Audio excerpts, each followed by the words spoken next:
Football কখনোই শুধু ৯০ মিনিটের খেলা না, কখনো সেটা ইতিহাস, কখনো আবেগ, আর কখনো একেবারে ভেঙে পড়া স্বপ্নের গল্প।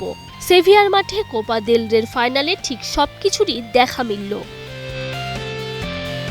ম্যাচের শুরুতেই চমক, মাত্র ১৫ সেকেন্ডে গোল করে এগিয়ে যায় রিয়াল সোসিয়েদাদ। বারেনেক্সিয়ার দুর্দান্ত হেডে ভাঙল আতলেতিকোর রক্ষণভাগ। কিন্তু আতলেতিকো মাদ্রিদ দ্রুতই ম্যাচে ফেরে।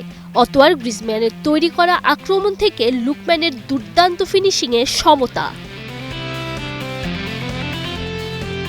প্রথমার্ধে আবারও এগিয়ে যায় সোসিয়েদাদ। দলের অধিনায়ক মিকেলের ঠান্ডা মাথায় পেনাল্টি থেকে গোল করে দলকে ২-১ ব্যবধানে এগিয়ে দেন।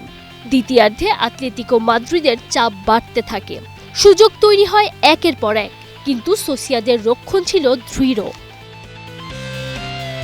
অবশেষে ৮৩ মিনিটে আসে সমতা।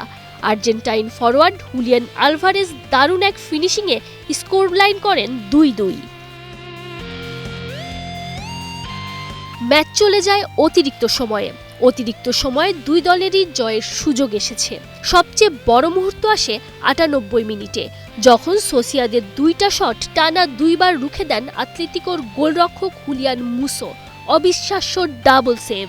তবে ভাগ্য যেন এ রাতে হাত গুটিয়ে নিয়েছিল আতলেতিকোর কাছ থেকে।